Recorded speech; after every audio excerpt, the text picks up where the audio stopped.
late. Not our fault.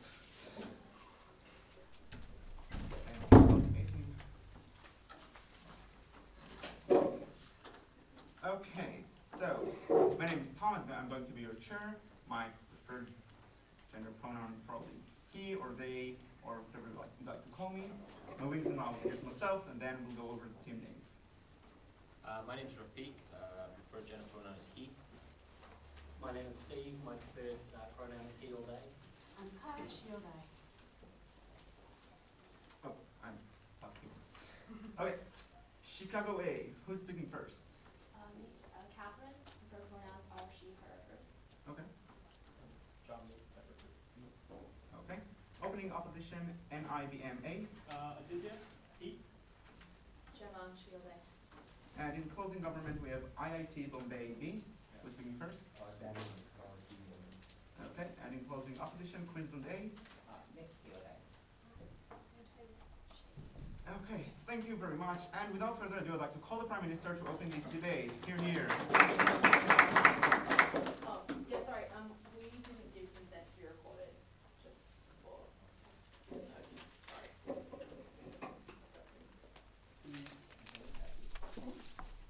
Hi, sorry, we didn't give consent to be recorded. On our form, we opted out of recording. Is this being recorded? Okay, can you not record us, please? No. You cannot do this. No. No, they should have put you in a different room, but we cannot stop the stream, sorry. I'm very sorry.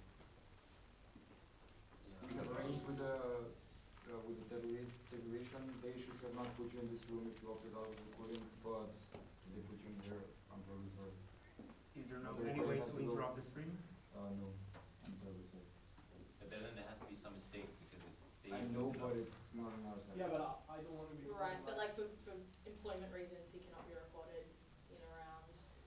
So I don't know if that's gonna work out. Sorry to cause complication. So, I'm sorry for the delay.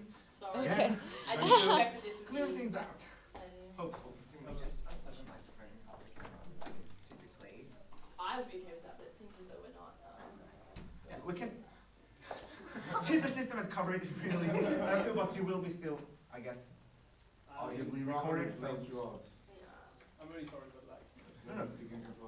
no, you're Yeah. Just in case we were, about to actually start the debate, we thought we'd just like, just for fun. Well, that's nice. It's lovely. Well, I've been in Wales where there's more rain than human.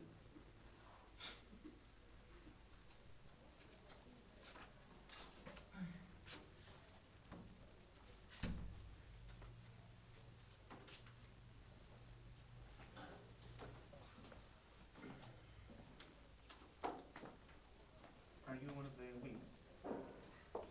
Online? Maybe we can watch over or bring it over to the table.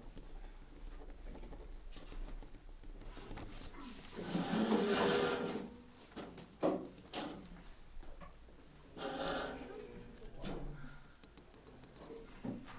Not awkward.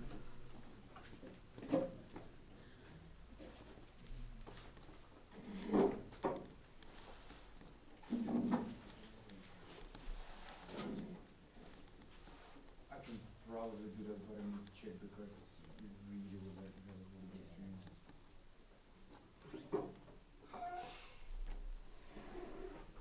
Are you in contact with the OCOM? Is it possible for you to call them or? I'm trying to. Okay, cool.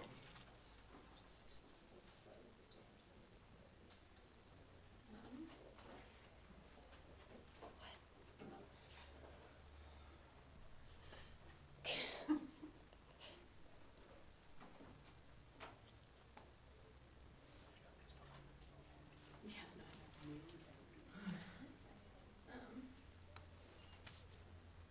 Hey, do you mind the video or the audio? So all- the audio and we can like I mean. write it off on technical difficulties. Oh, yeah, if it's just his face on the screen, I don't think that's a problem. Yeah. It's so long as the words that he's saying are not. Yeah, exactly. If they think I'm miming, it's fine. Yeah. Interpretive dance, I'm don't have a problem with that. Yeah. You can check the media policy. Yeah.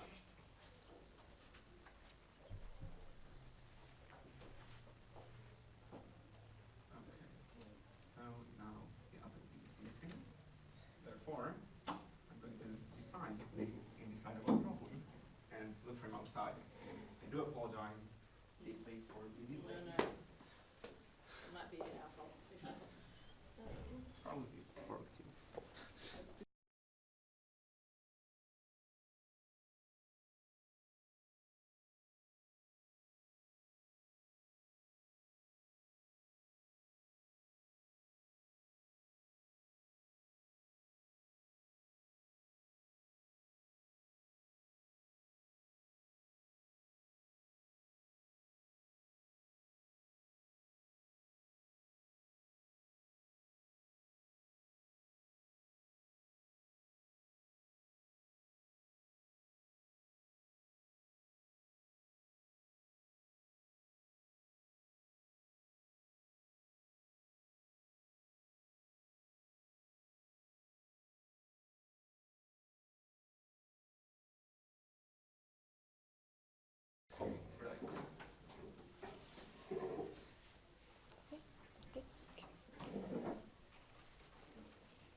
Opening government today believes that this particular debate occurs in a world where conflict is becoming increasingly piecemeal. We no longer have the situations in 30s or the 40s where in the world wars you have a model where citizens are either defending their own borders or fighting a clearly visible front line. Instead, we have a lot more guerrilla warfare. These conflicts where people are fighting in exotic locations, so to speak, right, against people they hardly even see. And I think like ISIS is a really good example, which we'll be talking about a lot today. The model that OG largely sees today is pretty much the status quo. So basically, like the Geneva Conventions were held, will be held, and the mercenaries would have to wear uniforms, abide by for international laws regarding the behavior of soldiers. But now mercenary forces will be allowed to take combat roles in active military operations, right? We believe that this is inherently beneficial because mercenaries enable less bloodshed and more accountable warfare. We think the burden on the op today is to prove that mercenaries are actively bad. Otherwise, we believe that the bench should lean on more permissive side, which is the aft side, and allow the use of mercenaries. I'll be bringing today two substantive. Firstly, I'll be talking about how the use of mercenaries enable more rational behavior by nation states. Secondly, how using mercenaries will have increased accountability and justice in an international stage. And finally, my DPM will be telling you about why mercenaries reduce the need for standing armies and resources devoted to that. So on the first issue about more rational behavior by state actors, right? We think that when less of your citizens conscripted from your nation are being killed, states are more likely to be pressured into irrational behavior, right? We think a really good example is recently in America, right? Where the American government's forced or pressured to pull out of the Middle East because a lot of American soldiers have been killed, right? We think that this doesn't actually really facilitate logical policies, right? When states need to make decisions on what is a good time to pull out, not by the number of people who have been killed, but by the actual geopolitical situation, right? Furthermore, we think it doesn't really make sense to send your own soldiers. So, for example, British, Australian, or New Zealand troops into the Middle East where they're not trained in that particular area, where they have no idea what the actual culture of that country or what the actual political / geographical state of that country is like. We think that doesn't make for very sensible battles. That makes for a lot of bloodshed, for a lot of unnecessary soldiers being killed in those situations. We think that when mercenaries are trained to fight in a variety of situations, when they're trained for their job, right? And when they're when they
perceives to be the number of people killed, right?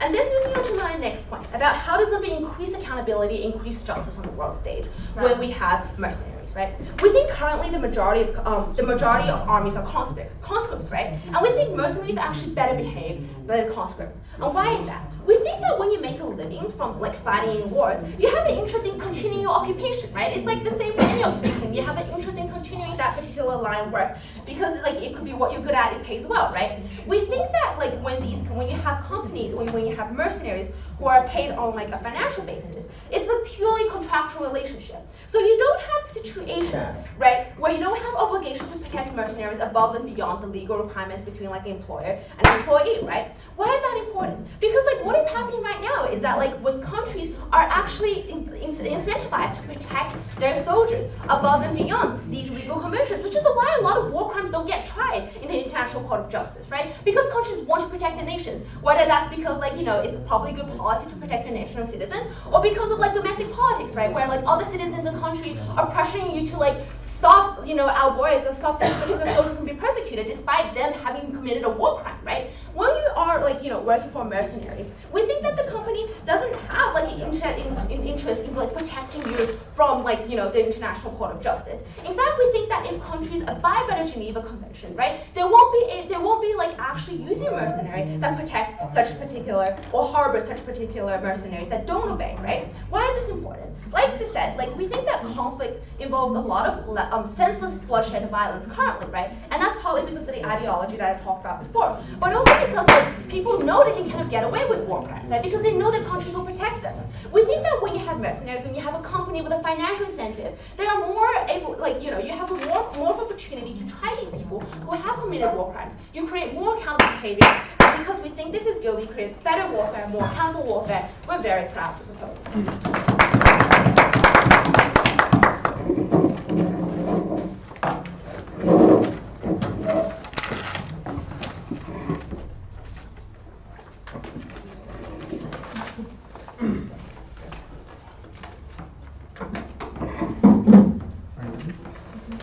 I'd like to thank the Prime Minister for his speech and call upon the Leader of the Opposition to hear.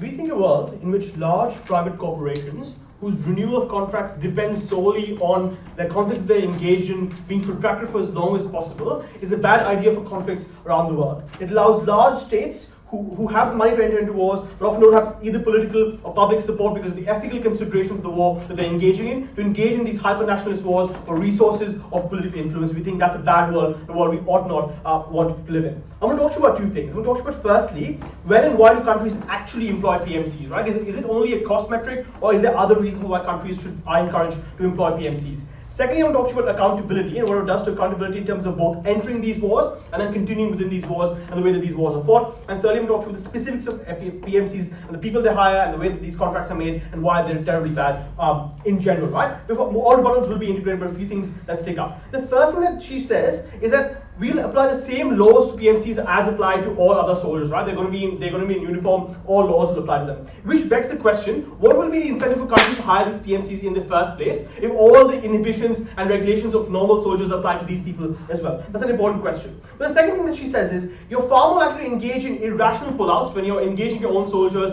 versus when you're engaging PMCs. A few things to say to that. Firstly, that presupposes that staying in that conflict is actually a good thing. And so that's something that was pointed out in the POI as well. The fact that thousands of your people are dying irrationally or there's massive civilian deaths probably points to the fact that you ought not be engaged in that war, or that war is something that you are not capable to fight in the first place. But secondly, we don't think early pullouts are actually that big a problem in the Western world.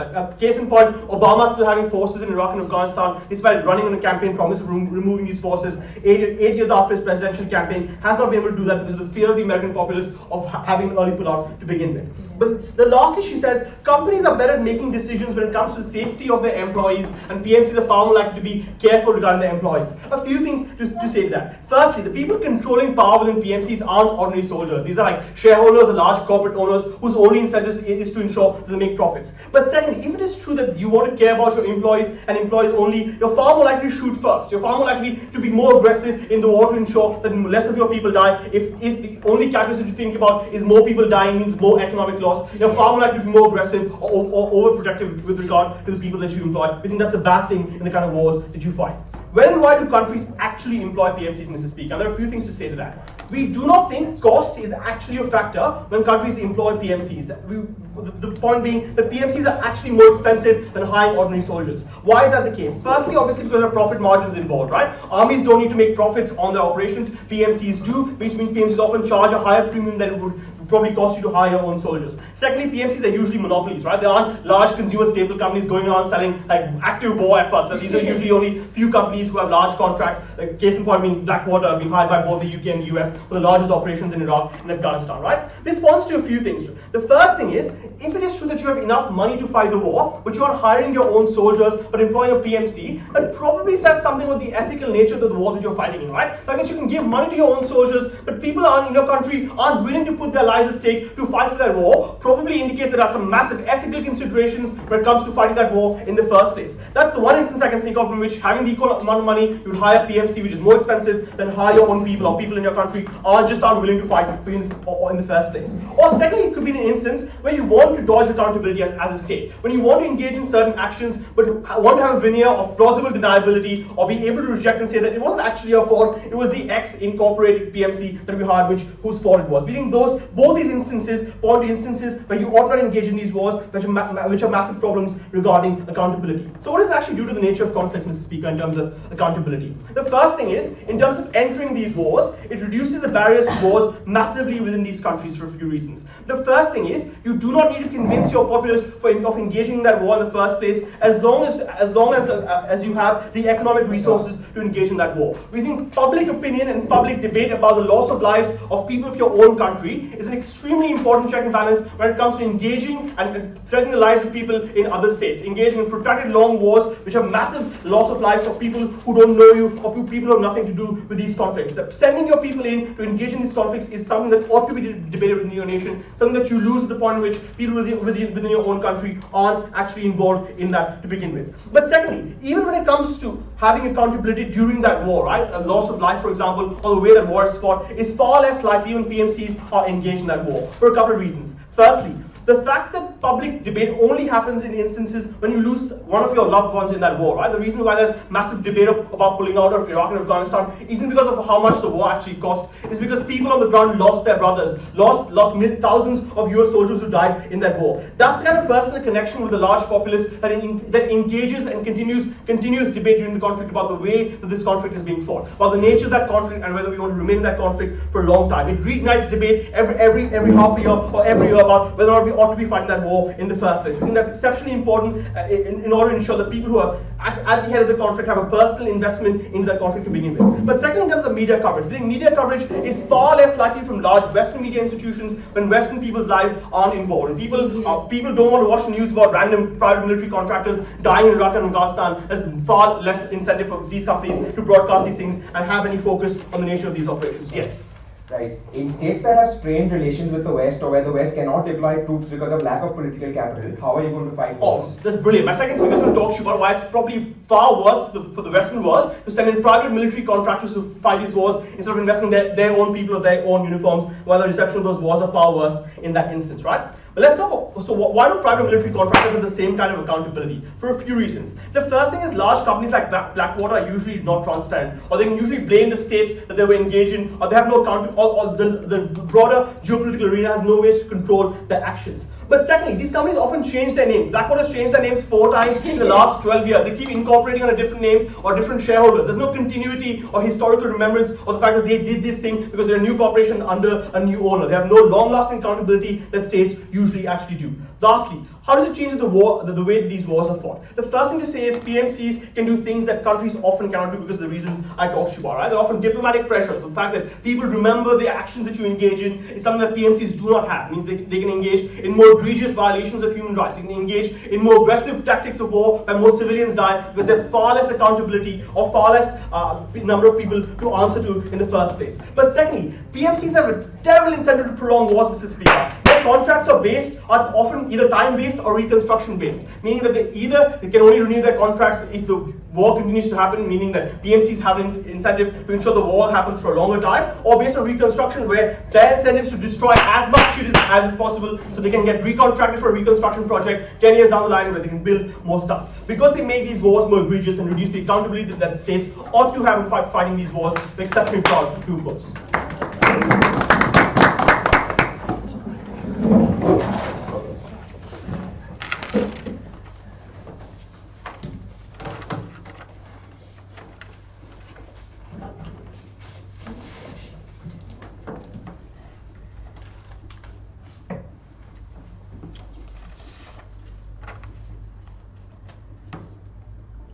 I thank the leader of the opposition for his speech and like to call upon the Deputy Prime Minister. Here. Thank you, Mr. Speaker. I'm going to run through some of the things we just heard from the leader of the opposition, and then we'll try to rebuild some of the things we said on first government, and explain why, at this point in the debate, government's really carrying the day. So first, opposition begins with a strange complaint about our model, essentially that PMCs are necessarily different in how they participate in warfare from regular armies. This isn't actually true. It is perfectly reasonable, as we assess, that these corporations should still be suspect to the Geneva Conventions. They should wear uniforms. They should be held accountable for war crimes and all that sort of thing. There's absolutely nothing in our motion that suggests that these things would not be the case. In fact, the reason that these companies do not operate in the status quo is because they're not allowed to under the conventions. And so we're simply normalizing mercenaries and allowing them to participate as regular armies do in the status quo. And this is why a lot of their material about why PMCs are unique and uniquely bad tends to fall short. So the first thing we get is that cost is not necessarily a factor for countries involved in warfare. And this really runs counter to their notion that PMCs are somehow a means by which countries can extend conflict indefinitely. Because if, as they argue, mercenaries are necessarily more expensive on average and more difficult for a country to maintain, then we ask the question, why would a country intending to extend a conflict for as long as possible expend more resources on a more expensive type of soldier? This doesn't make any sense. What we see in reality, in actual history, is that conflicts go on for a long amount of time when countries are continually able to rely on conscription and continually able to rely on a massive pool of soldiers drawn involuntarily from their own base. When countries are relying on economic resources which are necessarily finite and which can be verified by people. For instance, mercenaries are obviously not going to be hired, or not allowed themselves to be hired by a country which obviously cannot pay them. Then we actually see that wars are going to tend to terminate once a country has run out of the resources to do so. Countries are not going to be able to continue on this zombie state, continuing to throw bodies into the breach. What we find is that in history, when we actually look at how mercenaries operate, they tend to be the first people to quit in an armed combat because they are able to recognize, oh no, the country that is hiring me is starting to lose the war. They're starting to run out of money. I should quit because I want to get paid. I'm not going to continue fighting for no reason. On the other hand, soldiers in regular armies who tend to be personally loyal to their country, personally loyal to whoever is commanding them, are much more likely to remain in a conflict even when it is hopeless. Sir, yes. Your first speaker talks about the problems of quick pullouts when countries often pull out their armies before it's necessary. You then say that mercenaries aren't invested in the war and often the first people to pull out of a war when stuff goes down here. Which one is it? Precisely. The difference here is that states are able to make these decisions as rational actors. They're able to take the risk of mercenaries pulling out early, and that is something they as rational actors are able to do. What we do not find is that states are going to be making these emotional decisions. And it's worth noting that the blade really swings both ways here with emotional decisions. So we often see that countries form kind of this emotional commitment to their soldiers, and so they're willing to commit to a war to kind of address the sunk cost of all the lives that have already been lost, and for that reason are unwilling to pull out. We're not arguing that regular armies necessarily pull out too soon, merely that countries tend to make irrational decisions based on emotions when it is your own brothers and families actually involved in the conflict. With mercenaries, this is not the case. It's easy for the citizenry of a country to say, this war is costly, we're not really achieving anything. It's much easier to pull out at that point because they're not concerned about the loss of their loved ones that has already occurred. Furthermore, regarding accountability, opposition argues that it's not necessary to convince the populace that this war is going to be necessary because they don't have the individual lives at stake. We asked that opposition, would you also ban air campaigns, such as the one the United States is carrying, other countries are carrying out in Syria? They also do not pose a threat to the lives of individual combatants in any meaningful way, and so would we ban these completely? It's not clear that any basis exists for this. Rather, we think that countries trying to minimize the amount of debt in the war is broadly a good thing. We think that countries should be allowed to try to minimize the human impact of these wars, and we think that mercenaries do this in different ways. Side opposition repeatedly says that mercenaries are more aggressive, or they tend to resort to more aggressive tactics. They don't really specify what they mean by this. They seem to say that it was going to be more effective against civilians. However, we think the opposite is true. We think that mercenaries, being professionals, being more interested in actually ending a conflict quickly rather than emotional means, are actually going to be more focused on actual military objectives. They don't have the emotional incentives that armies often do when they're charging into a city and sacking it to, say, attack civilians or destroy private property in that sort of way. They're going to be entirely focused on their combat objectives because they're not getting paid to do anything else, and they're only concerned about what they're actually getting paid to do. Furthermore, the notion that public debate is going to be stymied, again, doesn't really come into play when considered there's still vibrant public debate over similar air campaigns, other sorts of war, cyber warfare, which do not involve individual soldiers. We think that people are perfectly capable of having rational debate. And it's worth noting that, again, civilian casualties exist on both sides of the house. There's going to be an equal amount of consideration of that particular value on both sides of the house. And in fact, we think that if it's not our own soldiers, like a country's own soldiers against the enemy being considered, then the lives of civilians are actually going to carry more weight. Like the debate within a country that is carrying out a mercenary campaign is actually going to be more concerned with civilians because it's no longer an us versus them mentality. It's a purely rational decision about whether this war is worth prosecuting in the future. Finally, we got into some analysis of the specifics of PMCs and how they're bad for these reasons, and the idea like Blackwater is not transparent. Again, proxy conflicts and other sorts of attempts to dodge accountability are going to exist on both sides of the house. They've been going on for hundreds of years. We don't see how simply preventing mercenaries in particular is going to prevent this. However, because mercenaries get paid in large fashions for global financial efforts, we think that these relationships are actually much easier to track than the sort of diplomatic back channels that support proxy warfare. Moreover, the idea that PMCs can do other things, again, side opposition did not specify what these other things might be. Side opposition did not specify what these ethical concerns might be that distinguish private military corporations from other sorts of troop. What we find is that these aren't really true. Again, if we assume, as is perfectly reasonable, that they're still going to be accountable to the rules of war, that they're still going to be accountable to a given country, these are perfectly reasonable assumptions to make. And it's absurd to say that PMCs are going to be allowed to use, nuclear weapons where a regular country might not be allowed to. I believe we're almost in a perfect time. I'm going to get back just to kind of crystallize what we've heard so far. Sure. It's true that private military contractors in your world might be able to use nuclear weapons, but a lot of war crimes fly well under the radar, like raping an average civilian. Don't you think the private military contractors and we provided a great deal of analysis to show why professional armies tend to do less rape and pillage anyway.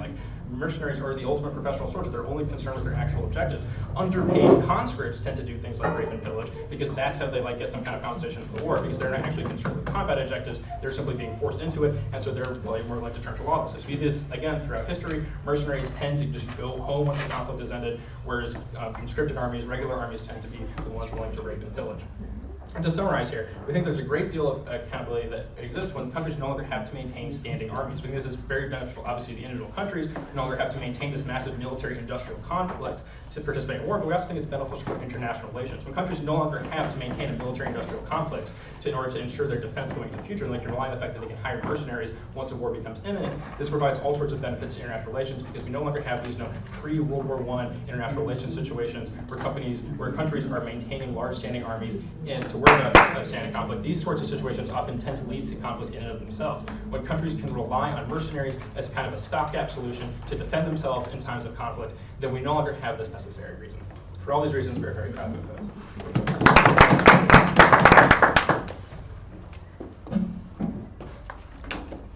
I thank the Deputy Prime Minister for his speech. I'd like to call upon the Deputy Leader of the Opposition. Hear, hear.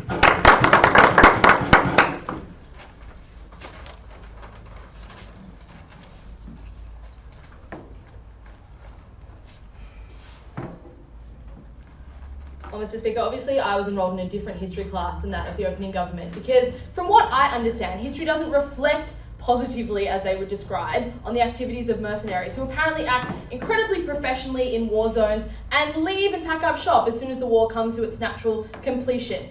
If your entire job and the profitability of your company relies upon the world being in wars that you can be employed to fight, and then, even more problematically, can be employed to reconstruct the damage thereafter, then it is obviously the case that your incentives align such that more wars and longer wars and greater destruction equal your profitability. And that's the thing that the government team have never actually engaged with. Why do mercenaries fight?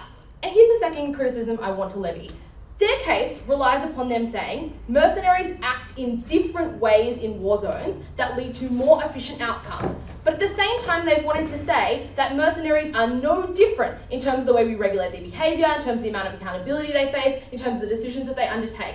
Ultimately, meaning that half of the benefits they've tried to point to wouldn't occur absent the actual true fact of the matter, which is that mercenaries do operate differently in war with less accountability and with less difficulties in terms of the kinds of actions they can undertake. I'm going to explain to you now what that actually means in terms of war. Really what they had ultimately in terms of benefits was to say they are professional soldiers, therefore they're more well trained, they understand the context of war more, and therefore they're more likely to make good, rational decisions that minimise human cost and the fatality of people who they're fighting against. However, at no point engaging with the incentives that they face. For a start, if you're a professional soldier who knows how to fight, let's presume for a second that they're right in saying like the American Army or the UK Army aren't professional soldiers who don't know how to fight. We think that's quite obviously not true. Those people are trained in how to use weapons. They are given weapons. They are trained often in combat in those situations or things that reflect that. So we think that's just obviously a lie. But let's assume for a second that it's in fact true that they are more well trained. Then they are also more capable of protecting their own lives at the expense of the people who they're fighting against. Because in a war, oftentimes, Mr. Speaker, it's you or them. In a war in which, as you say, these are callous, cold people who make rational, calculating decisions and who want to protect their own profitability, we think what that looks like is you shoot first and ask questions later. That is never a world that they've defended. They have never told us why that is ethically or principally justified, aside from saying it might be more profitable. It certainly isn't more efficient because it kills more people. And that's the reason why we think human cost probably is an important consideration in this debate. Let's talk about accountability. They've had two things to say here. First, we can hold them more accountable in terms of trials because we're more capable of prosecuting their war crimes. I want to say three things about that. First, governments who employ PMCs like Blackwater have every incentive to protect those people from trial in the exact same way as they have an incentive to protect their own soldiers because they would like to be able to use Blackwater in the future in conflict, which is exactly what we saw when Blackwater did commit crimes in Iraq and Afghanistan, and the United States government shielded them from any kind of actual military trials as they would like to describe to you. I would like to hear an example of where Blackwater soldiers who've committed rape and who've committed the crimes have actually been prosecuted. They don't exist. Secondly, we are far less likely to know about the violations of the Geneva Convention for the reasons we've already talked about. A, because there's less media scrutiny, because there is less likely to be a hot-selling story at home, which means companies have less of an incentive, media corporations that is, to actually follow these people.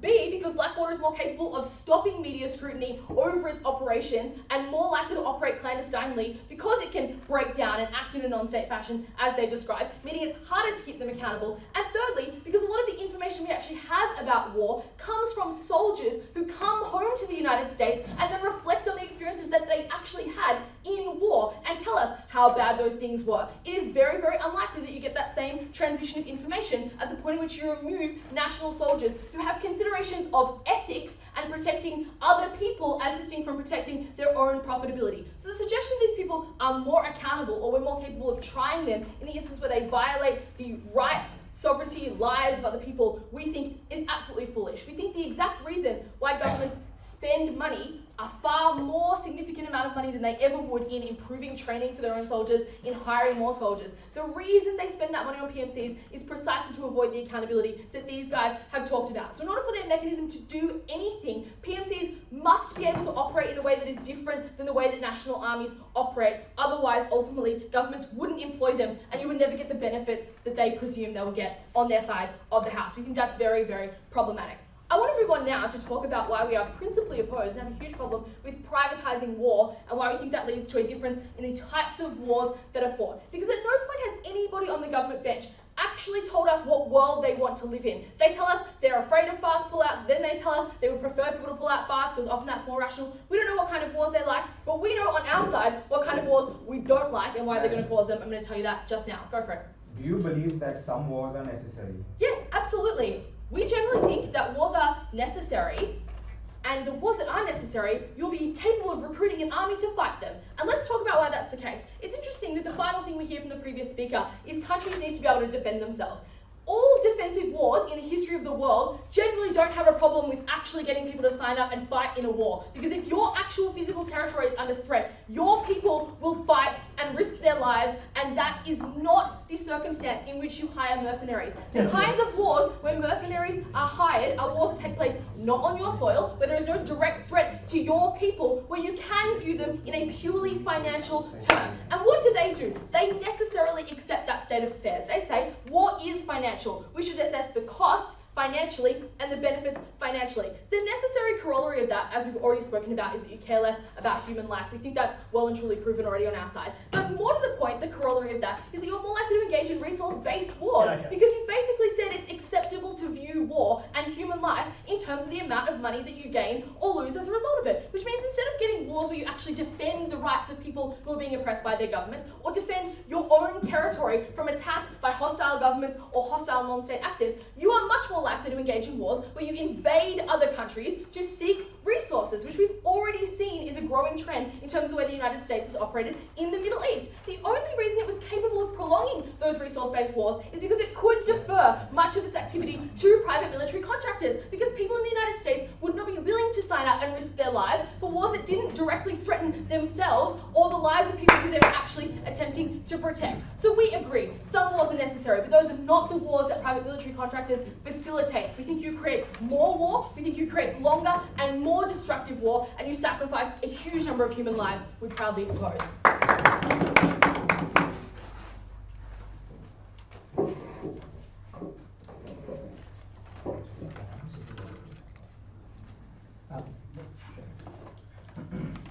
I thank Deputy Leader of the Opposition, and I'd like to call upon the member of the government to extend the case for government side. Hear, hear. I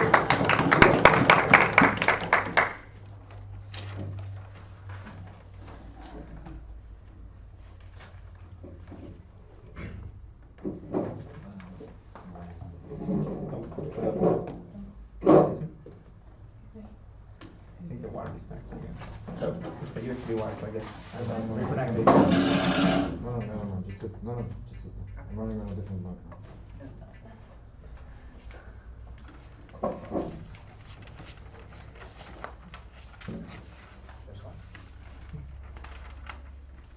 Mr. Speaker, in 1994 in Rwanda, the US pulled out its troops because a video of 18 US soldiers being killed in Somalia was circulated. We think there are far too many influences on the way in which countries send troops to certain areas in which wars are necessary, right? And the opening opposition agreed that some wars are necessary. We think because of this offers states an option to fight wars where it doesn't have the political will because Congress vetoes its sending of troops, or because it has strained relations with the state in which the dichotomy becomes sending troops for war versus hiring these military contractors, right? We think that some wars are necessary, and this enables state to fight those wars, right? First, a few points of rebuttal, right? Opening opposition told us that these military contractors cost more because they're monopolies, and at the same time said that it's only when troops die that we have public debate, and that's what you want to change, right? We think in itself that is a natural incentive for the US not to hire these military contractors all the time, especially when it can hire its own army, right? Because if it costs more to hire military contractors, that means that's a natural incentive not to do it all the time, right? We found that strange. But also they said that people don't want to because it's unethical, right? But once again, the fact that you have to pay more to these military contractors to go into these areas means that you're only going to do it for wars that are large and wars that are necessary, right? Wars such as ISIS, wars where there's an actual threat to human life. Those are the only situations in which you have strained relations or you're unable to send troops in which you're going to use these things, right? Then they said this kills more people, right? And I'll come back to this in extension, in which the dichotomy eventually boils down to going to war and having an all-out invasion versus hiring these military contractors. We think war is far worse and war kills more people, right? But also, the last thing that the deputy leader of opposition said is that people are willing to fight when there's a direct threat to your country, right? Surprise, surprise, wars don't only happen when your country is under threat, right? There are several cases when the US has to intervene to protect the lives of other citizens, right? We think in those cases, it's not always possible to go to war. I'll come back to that in extension, right? 2 points of extension, no thanks. Firstly, is it justified? Will it work better? Secondly, the problems with using your own troops, why that's problematic, right? So firstly, we talk about legitimacy, right? And what opening opposition told us was that the public hasn't consented to using these military contractors. There's no public debate, there's no discourse, right? Well, the public hasn't consented to terrorism either, right? So we tell you that in cases where you have to use these military contractors to kill like large leaders of like terrorist groups that operate, such as the ones in ISIS, the ones that operated and killed people in Paris, we think that's a case in which it's legitimate to use these military contractors to like protect the lives of your own people, right? But also we think there's a large, like there are like a large number of lives at stake, such as the lives of like innocent Syrian men and women and innocent Iraqi men and women. And in certain cases where you can't send your own troops, the fact that there are like a large loss of lives means that the West can use these methods to do them, right? But also we think, how can we hold them to account, right? We think we can hold them to account financially, right? Because what they said was there's like a perverse incentive to prolong wars, and like because the same companies,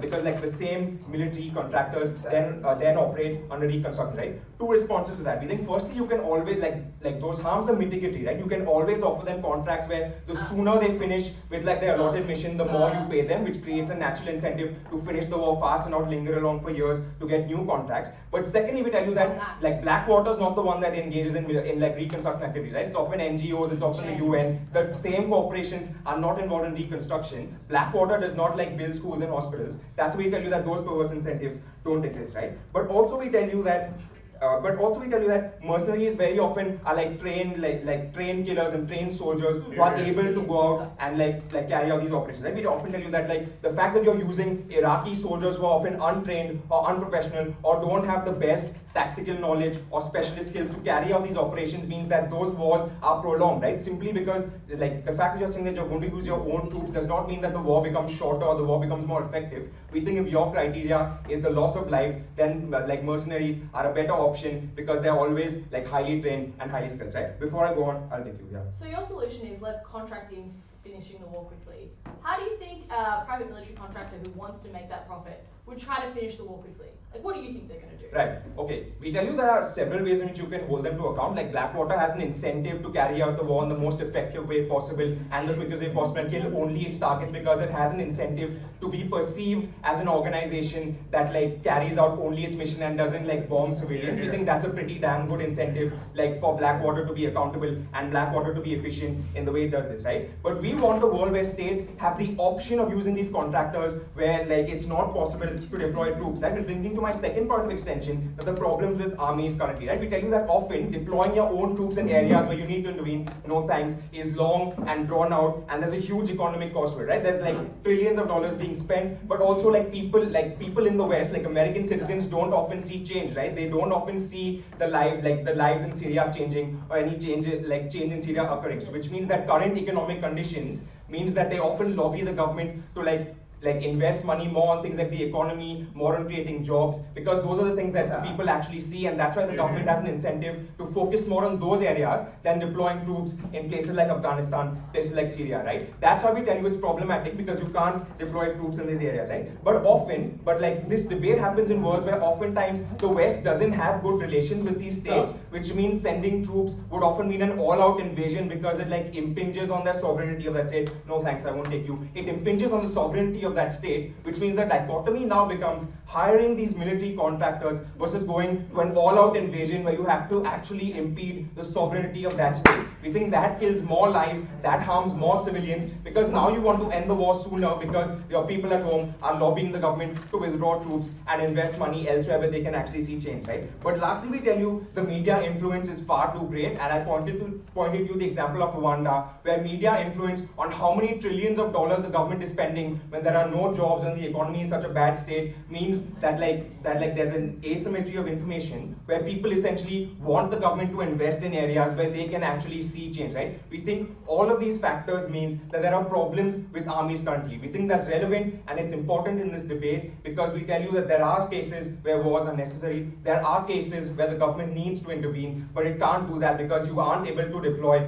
your own troops. We think military contractors have an incentive to like finish wars quickly. They have an incentive to be more efficient and to be perceived as organizations that governments can go to for help. We think it offers states an option of intervening in cases where it cannot send troops otherwise. We think it's more effective. We think it's justified. We're very proud to oppose.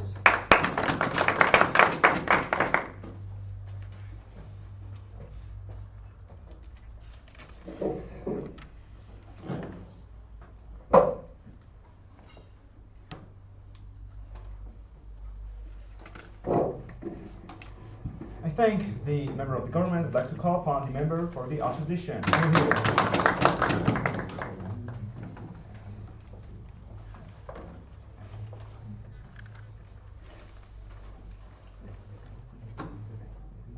Three things in this member's speech, Mr. Speaker. Firstly, I'm not just going to explain why it's difficult for nations to hold these PMCs to account. I'm going to explain why it is actively impossible for them to prevent PMCs from committing these sorts of abuses we know they do, as we saw in Blackwater in Iraq. Secondly, I'm going to add some analysis to what we heard from OO about why mercenaries worsen the way that wars are fought. Finally, I'm going to deal with the extension that we heard from closing government. On the first of these, why it is actively impossible for nations to function more, for nations to hire these PMCs accountably. The first and most important observation we'd make here is that even though at the moment private military contractors are often acceptable, are often expensive, as our OO claimed, the more acceptable it becomes for states to hire private military contractors, the more likely you are to see a glut of private military contractors that market themselves solely on the extent to which they are cheap. And we think that the closing government pointed out that the extensive economic costs associated with private military contractors often means that that is something that these governments are forced to consider. The consequence of the existence of private military contractors that are cheap, that are marketing themselves to developing nations, is that that becomes the key hiring criteria on which these nations base their tender process or whatever decision they are using to make this hiring choice. The consequence of that is that they do not consider that company's safety record. They do not consider how it's fought wars in the past. They consider exclusively its cost. The second observation that we make here is that forces a race to the bottom. Our opening opposition observed that this is more likely to lead to resource-based wars or wars that nations think that they can fight for profit. We think that what that then leads to is that the moment an invasion occurs, country A, that's been invaded or has done the invading, immediately mobilizes a private military contractor, which forces country B to mobilize a distinct private military contractor such that they can have an army of sufficiently large size to beat the alternative private military contractor. The consequence of that is that increasingly there aren't that many private military contractors on the market, and it's difficult to have a functioning market solution that leads to good private military contractors being hired. That means that companies increasingly get hired that do a bad job. Further, domestic politics forces you to hire the private military contractor quickly rather than having a functional tender process, because nations ask people, if you're going to hire a private military contractor, why aren't you doing it quickly? Every single day that we fail to hire a military contractor is another day plagued by terrorism. Thirdly, at the point at which you've actually hired a private military contractor, they are incredibly difficult to fire. Because if it is your main fighting force, as the CG seems to propose, then you cannot simply fire your private military contractor midway through their operation, because at that point you forfeit the war, which is probably a bit of an issue for a nation that's already spent billions of dollars potentially on a private military, or probably more millions of dollars, on a private military contractor in the first instance. Which means that if a private military contractor does something wrong, they're likely to continue to commit abuses into the future because it's difficult to change their contractual obligations. The last thing I'd note here is that it's very difficult to monitor them. The closing government seemed to want to live in a world in which a country didn't mobilize a single troop, because that could lead to making it harder to fight wars in Rwanda. And if you're not mobilizing a single troop, or you're mobilizing very few people, there aren't that many people to report on atrocities. To the extent that the American government has committed atrocities in the past, whistleblowers within that army are much more willing to come forward because they know that it reflects badly on their country. Whereas if you come forward within that company, what probably happens is that you get fired, and it's harder to know the person to whom you're supposed to come forward, which means you're more likely to see atrocities being committed more frequently. And private military contractors, knowing that the armies that the nation that hired them can't do a very good job looking over their shoulder, feel more comfortable committing those atrocities in the first instance. Opening. 600,000 to 800,000 people died in Rwanda. If you could have sent a force of mercenaries, bypassing the political problems of sending regular troops, would you have done it to stop that genocide? Okay, well, I was going to deal with your closing government's extension at the end of my speech, but since that point of information deals with it, I'll deal with it right now. The observation that we make here is, it is true that perhaps fighting in Rwanda would have been a good idea, and that if we failed to do so, that is a tragedy. Firstly, that does not mean that private military contractors would make it better. We told you that private military contractors probably wouldn't do their jobs very well. That means sending them into Rwanda might mean they wouldn't do their jobs very well, and we wouldn't be able to do a lot when it comes to accountability. Even if the private military contractor would have been a good idea, we think that the international community has probably learned a lot since Rwanda, like it was a massive tragedy. We think there's a lot more will to go into states that have had substantial concerns in the past. We think that people are more likely to do that. It was telling that the current example proposed by the closing government was that it would be good to fight ISIS. We'd point out that there's an incredible amount of political will to fight ISIS right now, and that there's heaps of associated problems with sending a ground force into Iraq, and that maybe we shouldn't do it, which is why we were happy with the status quo in which armies were willing to send their forces in to fight. Back to my next point of extension as to why mercenaries are bad. The first observation that we make here is that mercenaries' behaviour is like necessarily a function of key performance indicators, which presumably would be the basis of the bonuses that the closing government was proposing to offer them, which means they're very unlikely to keep the broader concerns of the war in mind. For instance, like America hired private military contractors to help fight the war in Iraq. We think that that is the sort of thing that leads to long-term problems like the emergence of ISIS, because individual private military contractors don't have a key performance indicator that's like treating civilians well, which means they're more likely to abuse them on an average service level, which is what leads to things like a Sunni insurgency, because you lose the fight for hearts and minds. Whereas individual soldiers probably joined up to fight for their country because they believed in it, which means that they do something that goes beyond the key performance indicator that forms the metric in the private military company's contract. The second observation that we make here is that command structures are more blurred, particularly if you've needed to go into war very quickly because like something triggered that war, like the bombings in Paris. It means that it's difficult for the private military contractor and the army of the state to combine their command forces. That's particularly problematic in wars that increasingly use bombs to fight the war, because it's much harder to have regulatory systems that ensure that all strikes are properly received and monitored before those strikes occur. The last observation I'd make here is that mercenaries are often total thugs, which responds pretty well to the opening government. The reason we know that's true is that disproportionately the hires made by Academy, which was once Blackwater, are like dishonorably discharged soldiers and police officers who went to work for those companies because the army wouldn't even hire them anymore, which probably adds fuel to opening opposition's fire. The countries will hire these private military contractors knowing that they won't behave particularly well because the war itself was unethical, but also definitely demonstrates they are much more likely to commit terrible abuses that we're concerned about. Mr. Speaker, I've told you that it's very difficult for particularly smaller nations that are entering wars to hire these companies and ensure that they behave properly, but moreover, these companies are particularly bad in the way that they act. Very proud to oppose.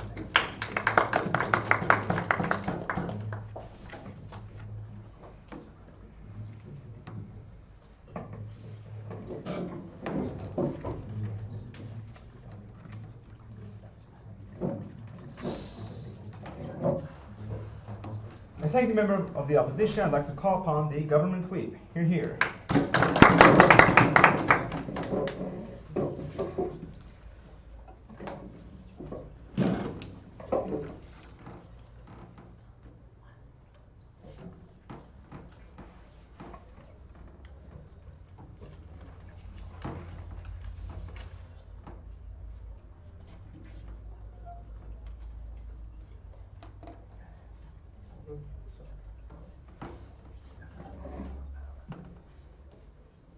Mr. Speaker, there is a severe mischaracterization from side opposition on what these firms are and how they plan to achieve their goals. Right.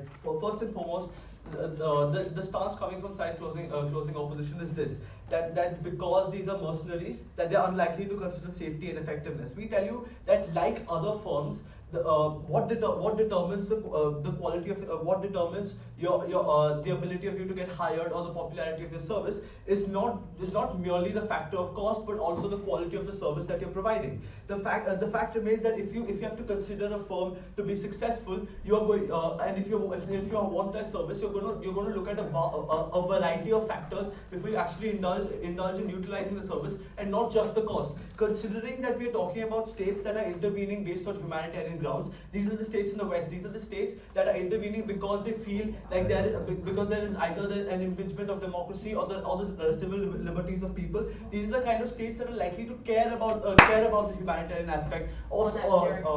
Later.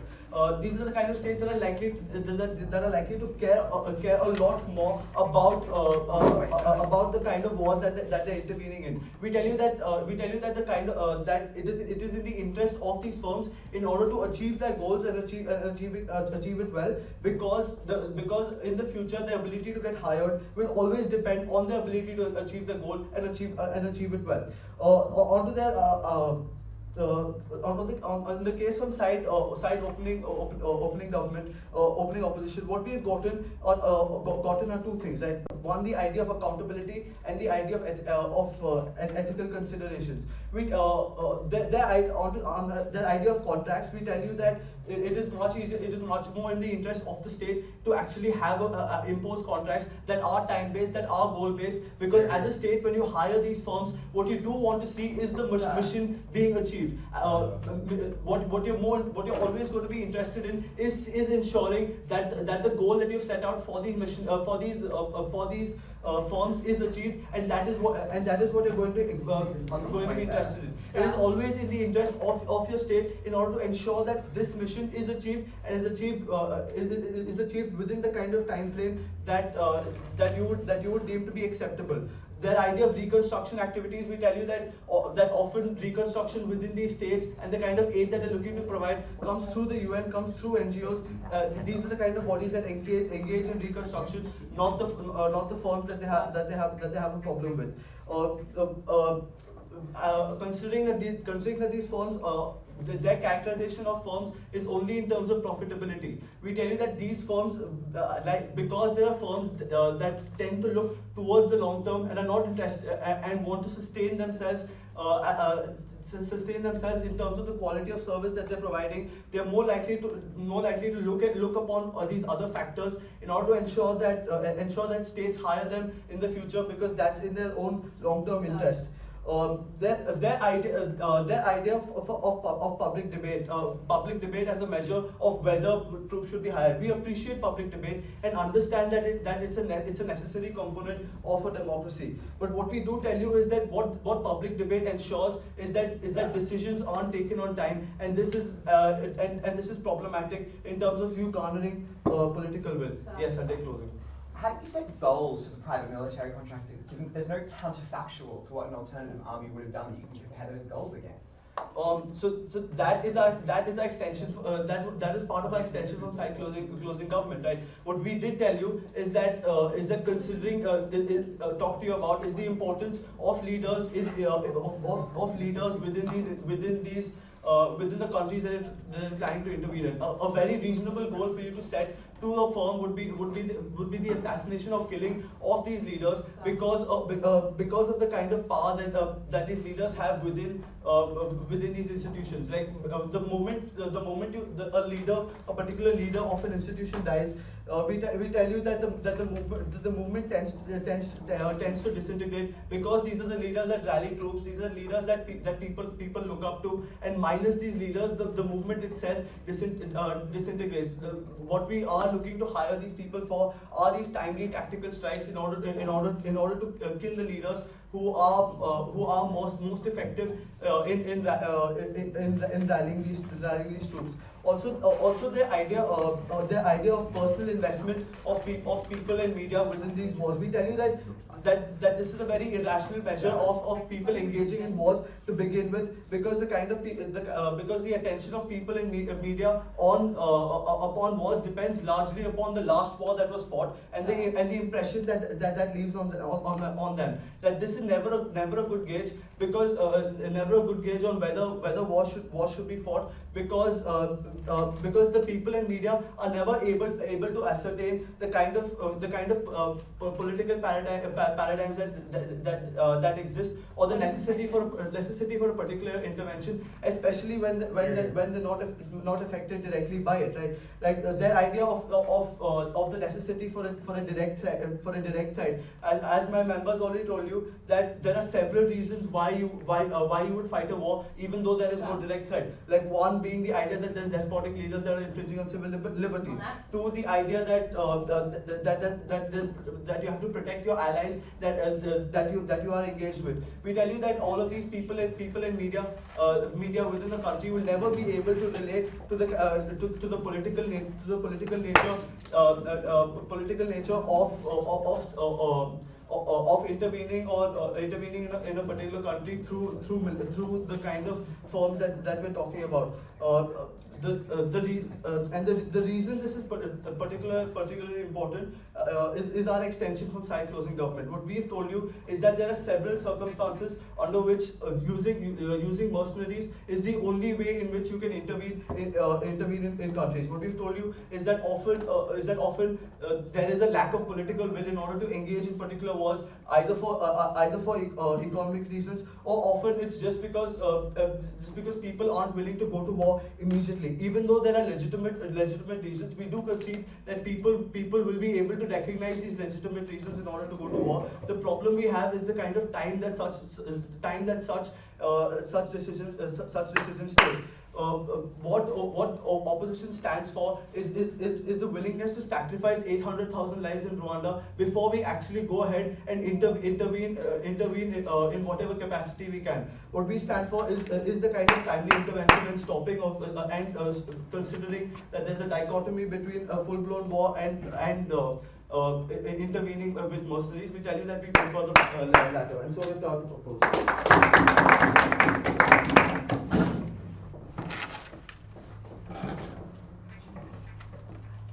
I'd like to thank the Government Whip and call upon the Opposition Whip to conclude this debate. Here.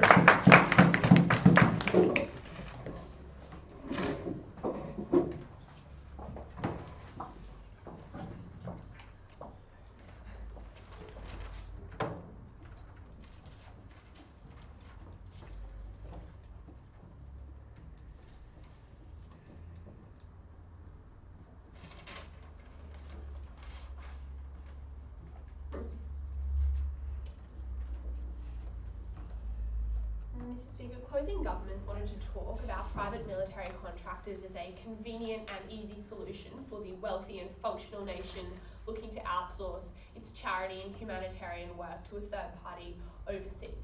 The problem with that logic was that all the incentives that currently prevented those nations from contributing to peacekeeping funds, from paying their dues to the UN every year, from doing all the kinds of international and charity and humanitarian work that you wanted to talk about, still existed. Those states were still accountable to populations who didn't want them spending their money in that way. You didn't change that.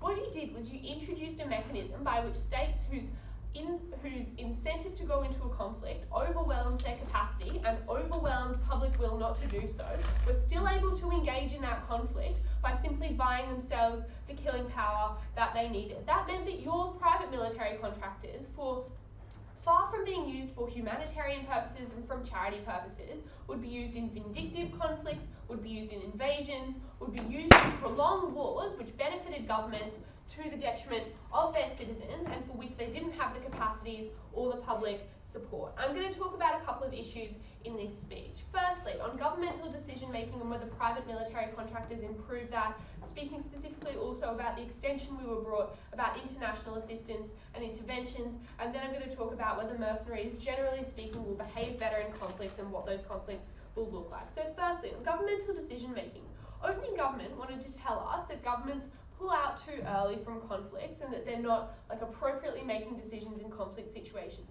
What we would say is that under our side of the debate, those countries are still spending money and time to achieve those overseas objectives. They still put a lot of money into putting boots on the ground overseas, and we say they don't pull out of those conflicts lightly, right? We say they're often willing to stay in conflicts even after public opinion turns against those conflicts, which is why there's still a military presence in Afghanistan, even though that's become popular. What we say is that governments don't just pull out at the first sign of voters turning their nose up at a conflict, but in fact they're weighing that public opinion against the expected benefits of that conflict. Why is that a really good thing? Firstly, because when there is too much death and violence in a conflict that public opinion turns against it, that is usually actually a really excellent indicator that that country is unlikely to receive any benefits from engaging in that conflict in the future. So it's not just that we see a death toll and intrinsically because of a gut reaction pull out, but a high death toll probably indicates that your forces aren't doing that well in that conflict conflict can't actually be resolved, and that it's turning into sectarian warfare or whatever overseas. We say those are the kinds of reasons which are really excellent for governments to pull out of conflict. The problem is when you replace all of those considerations with people just weighing up whether or not they're willing to pay an ephemeral tax bill or whether the next administration will pay this huge bill for a private military corporation. We say governments will stay in conflicts much longer than they need to, much longer than they have any realistic chance of achieving their objectives, and that's why it doesn't make any sense to say that the higher cost will prevent governments staying in wars for a really long period of time, because either way they're still paying for those wars. We say that they're more likely to stay in them when you remove the consideration of human life which exists when you use domestic forces. But also, Nick explained to you really clearly why this becomes a race to the bottom, and private military contractors will have to be hired, irrespective of whether or not there's actually an incentive to do so, because when every nation that's fighting in a conflict hires private military contractors, every other nation has to hire them as well. They'll probably hire them really quickly, because you get people into a situation in which they can't just mobilize a domestic force quickly. They have to quickly tender a process by which they can hire a private military contractor. What that means is there's not going to be the kind of scrutiny and the kind of careful, measured decisions you wanted to talk about. You put people in scary and dangerous situations in which they make the quickest decision they can. But more than that, Nick told you that it's really difficult to fire a private military contractor who you don't think is doing a good job in the middle of a contract, because you literally leave yourself, no thank you, with no military forces to defend yourself. What that means is it's not going to be the kind of careful and considered process you wanted to bring us at the government bench, because you put people in a situation in which they have to quickly make a decision about protecting their country. I'll take opening. Okay, so sorry, on your rather dubious economic analysis about how like more demand automatically equals like a flood of PMCs, why is it that the quality doesn't matter when you're like, first you specifically mentioned that there are key performance indicators that these soldiers have to perform, like these mercenaries have to perform to? But maybe there aren't key performance indicators, right? Like if I were to market myself as the cheapest possible private military contract, if I were to market myself to Somalian governments, if I were to market myself to developing nations, I'm not going to advertise myself as having an excellent human rights record. I will advertise myself as being cheap. So key performance indicators only matter to the extent that the people who are buying your service care about them. We tell you that poor nations will not care about them, they will care about the price. But on the Mogadishu factor and whether we can offer more international assistance, to be clear, the reason that there was a genocide in Rwanda was not that we couldn't get together enough soldiers to prevent it happening. The reason it happened was because in large nations with the capacity to intervene did not care about what was happening until the genocide was already halfway done. You don't change that situation, you don't make those big developed nations more interested in the affairs of small African nations. But what you do is you create a situation in which the wealthy Hutu landlords of Rwanda are now able to hire private military contractors to do their killing for them. That is what you do to those small regional conflicts, is you introduce a mechanism by which those conflicts can escalate dramatically, not just as dramatically as they currently do, but so dramatically that the United Nations will never even have a hope of intervening in the future. That's terrible. But on mercenaries and whether or not they behave better, you wanted to hang your hat on professional soldiers being really excellent. We told you that that's incorrect because they're often dishonorably discharged soldiers, they're often ex-policemen who can't get work anywhere else. But more than that, in a world in which private military contractors are accepted as being necessary and reasonable, we say you see a flourishing of small operators who market themselves according to their price as opposed to their credentials. That's a terrible thing. But more than that, on the issue of accountability, we say that it's internal reporting and internal disciplinary processes which keep militaries accountable. That's why it's important that you use your national military force, which already has a military court and military lawyers who will investigate and prevent human rights abuses. In a private company, which will be taxed or fined by your government if there are any human rights abuses reported, you are just likely to cover up all of the abuses that occur. You are likely to subvert that information because that is in your commercial interests to do so. Because those companies have an incentive to make profit, because you don't change the incentives of wealthy nations who care about their self-interest, and you dramatically add violence and drama to conflicts, we're so happy to oppose. I'd like to thank all of you viewers for coming this round. Please step aside, shake hands. But please do it outside. And we'll obviously call you back when we have the results. So take like 2 minutes.